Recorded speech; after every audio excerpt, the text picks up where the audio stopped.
everybody? It's the Fashion Police review of the Screen Actors Guild Awards, starring me, the cover by Something Has Appeared to Me. It's time to read.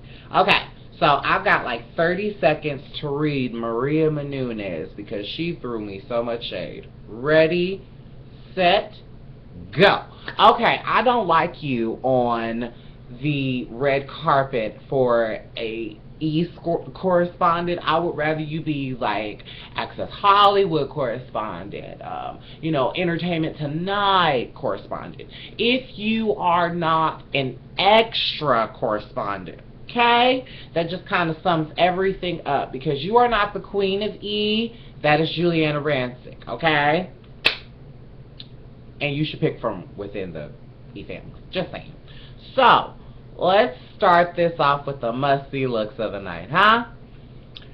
And we'll start with Julia Roberts and Givenchy. She was looking magnificent. The only problem that I had with her just overall look, besides the fact that she was number 5 this year and she was number 1 last year, I felt like her overall look could have been better at the bottom.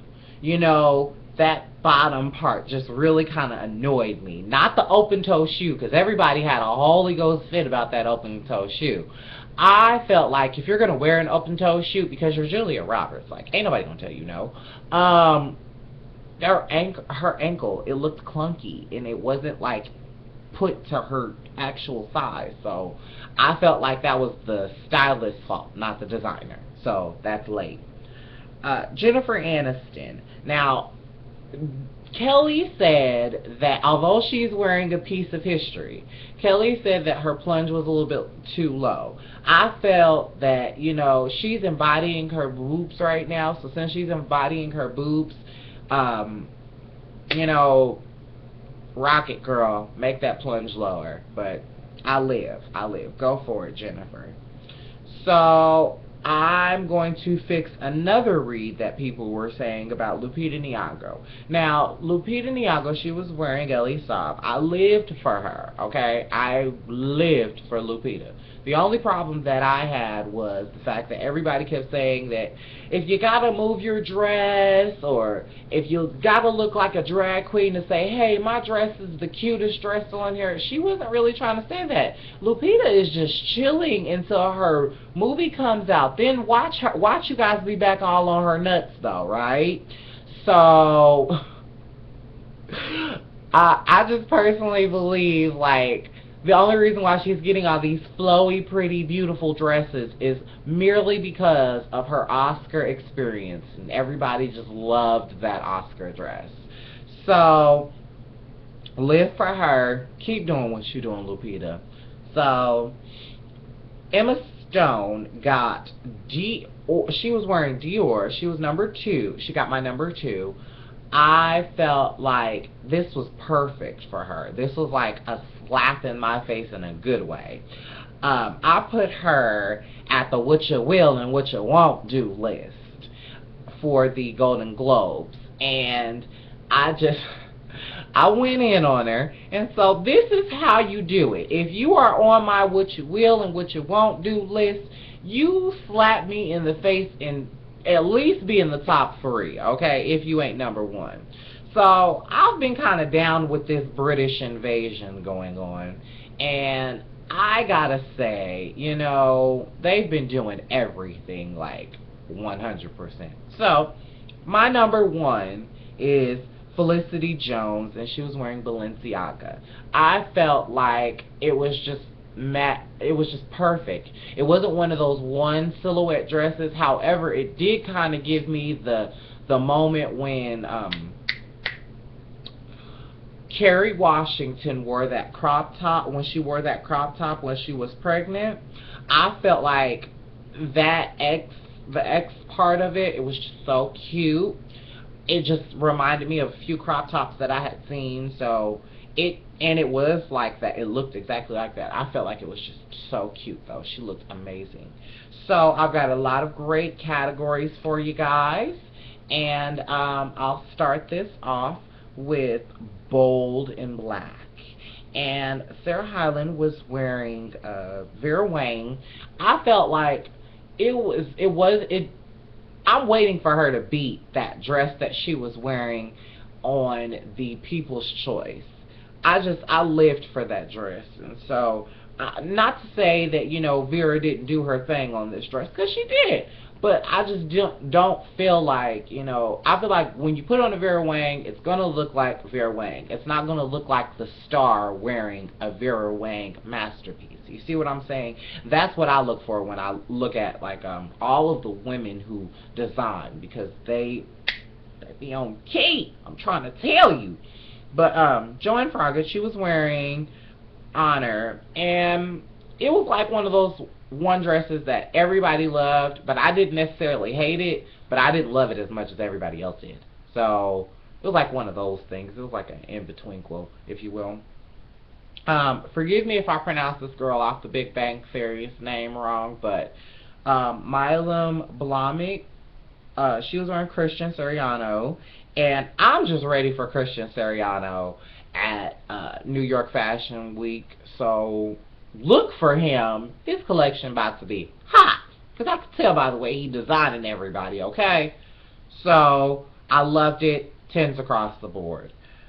My next category is Rubies at Red, and another person from the Big Bang Theory, Kaylee Cuoco Sweeting. She was wearing it wasn't like her best dress, but it wasn't her worst dress.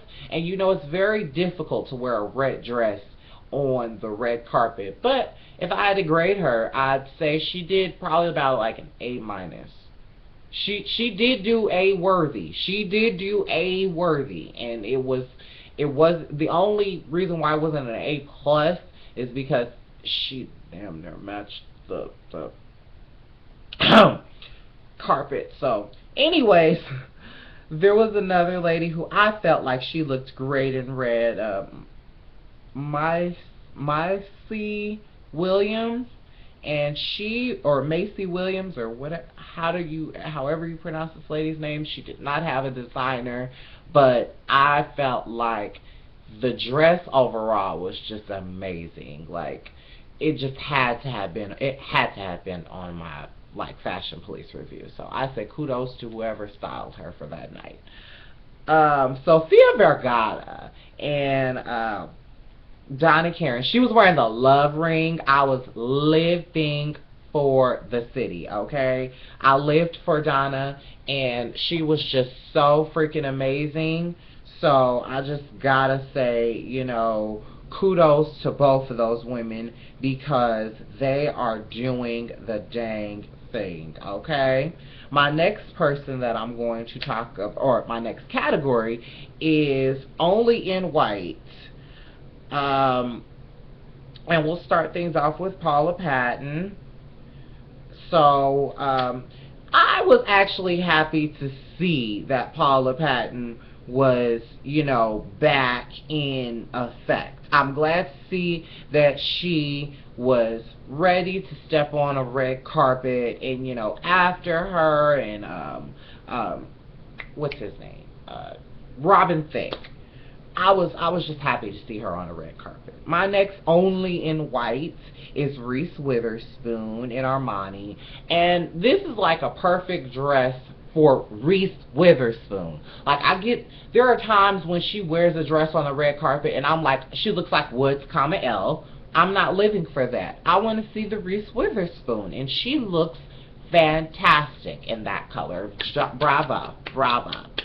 Somebody else who looked amazing, fantastic, beautiful, brilliant was Viola Davis, and congratulations on your win last night. Girl, you did that in How to Get Away with Murder, and I can't wait for you guys to come. It comes back on this week, guys, on Thursday, so be sure to watch it, okay? My next Only in White is Ariel Winter, and she was wearing Zac Posen. You know, last year she got on my Blushing Babes in Blue, and I was actually kind of impressed with her. She kind of stays on my little fashion police, if you will. So I was like, go ahead, girl. I guess this Modern Family is doing something for you. And my next person, only in white, that I had to give the last kudos to was Maggie Gyllenhaal in Cocoon. And I'm glad that everybody's embracing, you know, the new theme of the Met Gala this year. And so, like, if she kind of wears another Cocoon, I hope she's invited to the Met Gala. But I can't wait, you know, to see Maggie Gyllenhaal at the Oscars or at like another prestigious award ceremony, because homegirl's been doing it. So I live, Maggie. Keep getting your tens. Now, before I go into my other few categories, I've got one more category that I like to do. It's called the Spotlight. And so I'm going to put the spotlight on Patricia Arquette and Vivienne Westwood. I felt like her Vivienne Westwood was 100%.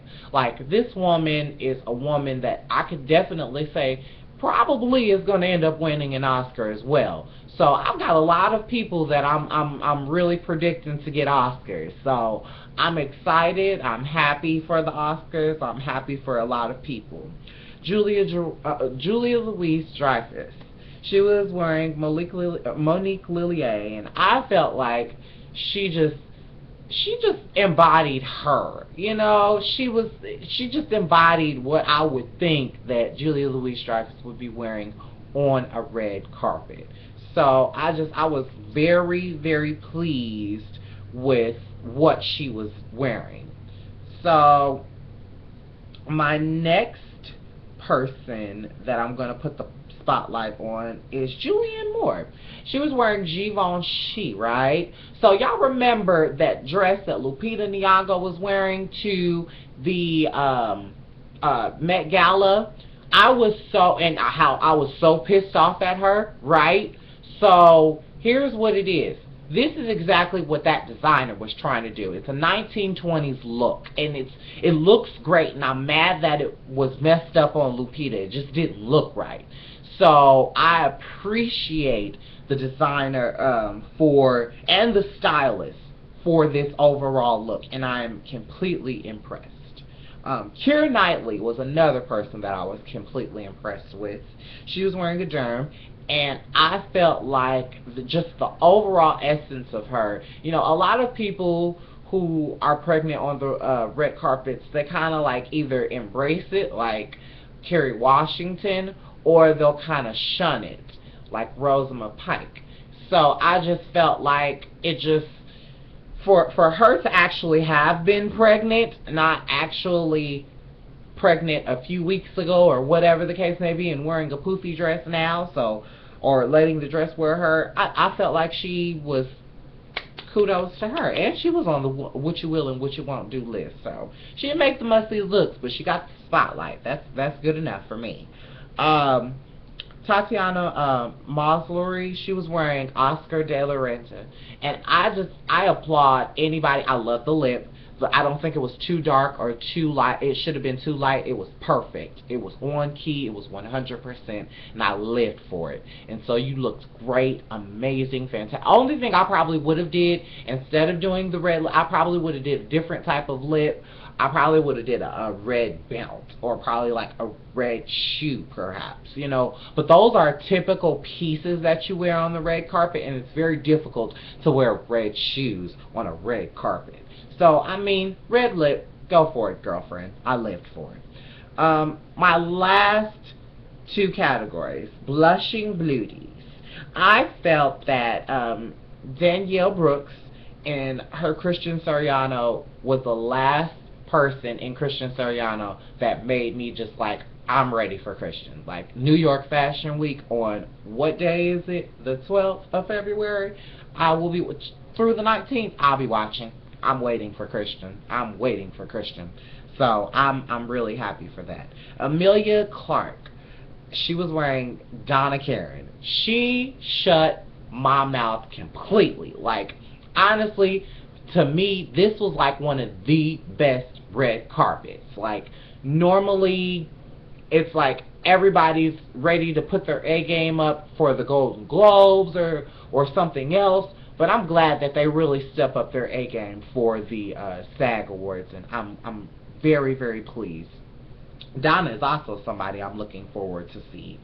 The last person in my blushing beauties would have had to have been Juliana Margulies, because she was wearing Jean-Baptiste Ballet, and I absolutely was just living for the whole time that she just embodied a real movie star, like a modern day movie star, celebrity, period, whatever. She looked glamour, and I was living for it.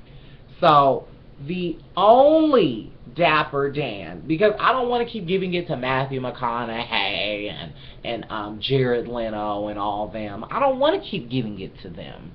I'm going to go ahead and give the Dapper Dan's list to Eddie Redmayne, because honestly, that man is just doing it in terms of fashion for men this year. You know, granted, you know, Kathy said that he looked like a whole lesbian.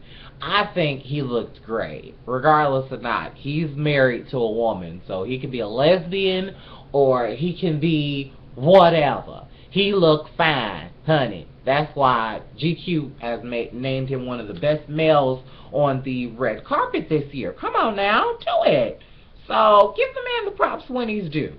So be sure to tweet this show, New Cover Lovers, CoverBoi Chronicles, my like page, my Facebook, my Twitter, my Instagram. Be sure to like, comment, and y'all know what to do. Subscribe to the Spirit Soul Star, my YouTube channel, and let me know what you guys felt about this wonderful Fashion Police review of the Screen Actors Guild Awards. Okay? Alright, and be sure to watch the next video. You're going to love. Okay? Toodles!